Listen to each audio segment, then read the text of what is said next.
The origin story of hypergamy. Hypergamy is thought to be a negative thing. The idea that women will instinctively try to get the best man that they possibly can. Plenty of academic sounding studies have pointed out that 80% of women will go after 20% of men, as reported by online dating apps. Is this really true? Why is this? What's really going on? In this video, we'll answer those questions. Spoiler alert, this video might not make you feel very good, but it will be an accurate portrayal and you will get some decent advice at the end. Hunter-gatherer origins. Humans became humans about 200,000 years ago. We were hunter-gatherers for most of our time as humans, until about 10,000 years ago. A hunter-gatherer environment was the environment in which our instincts were calibrated. And for any species, two things are absolutely critical: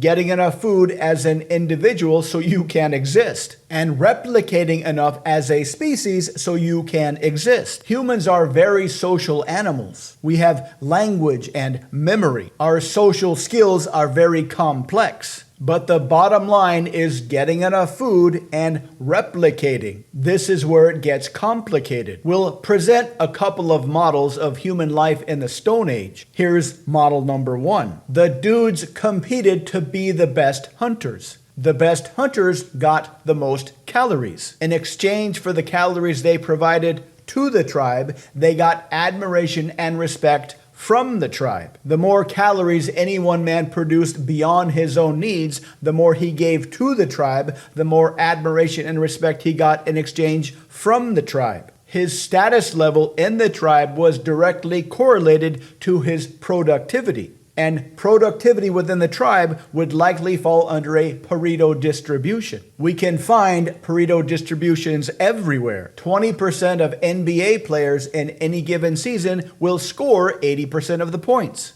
20% of artists on any record label will sell 80% of albums. 20% of authors within any publisher will sell 80% of the books. And in a tribe of hunter-gatherers, we can easily imagine that 20% of hunters would produce 80% of the calories. And because they produced 80% of the calories, they got 80% of the admiration and respect in exchange for those calories. This would mean they also receive 80% of the attraction and desire from the ladies in that tribe. This means the same stats that we find today in the online dating world were present in the ancient hunter-gatherer world. Women would be hardwired by evolution to feel more attraction for a guy who routinely produced far more than he needed to survive. This would ensure that he could provide for her and her future babies. Humans are not only hierarchical, but calorie production likely fell under a Pareto distribution. This means for ancient women, according to her instincts,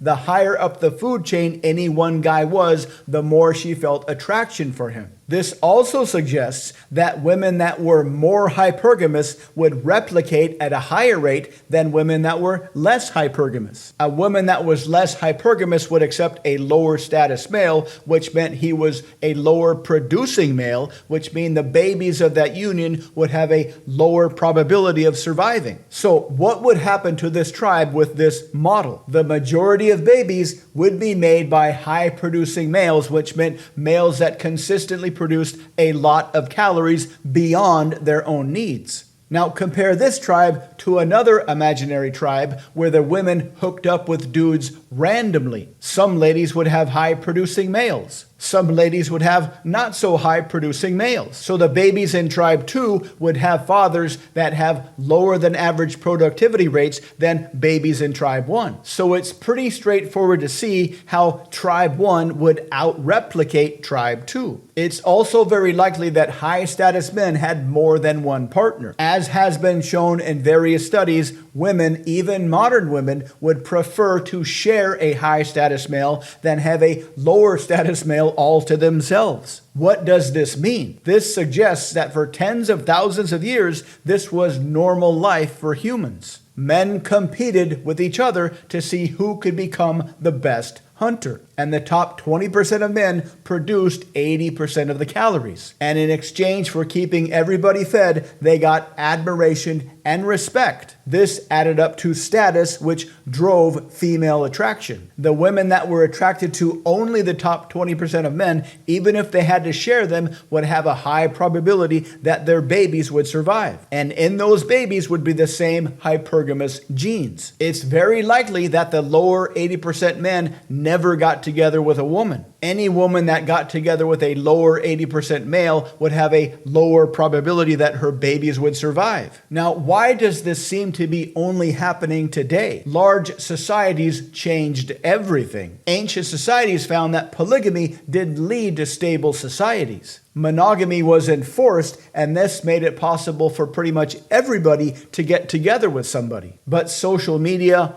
online dating, and quickly shifting social norms have changed all this. The natural instinctive desire of women to get the best possible man she can has always been present. But this desire, expressed in a relatively conservative society that values monogamy, doesn't allow most women to actually get a top-level man. But this has changed significantly in the past 20 years or so. It seems that we are reverting back to a more pure expression of the Pareto distribution, or at least it appears to be. If you're trying to find love through social media or online dating and you're not a top-tier man, you're going to be disappointed. However, online dating is only responsible for 13% of marriages. This means that online dating is really an arena for hookup culture. If you want to find a real relationship with a compatible person, consider staying away from online dating and accept that hypergamy is a real and necessary instinct that helped us to evolve. It exists. It has always existed,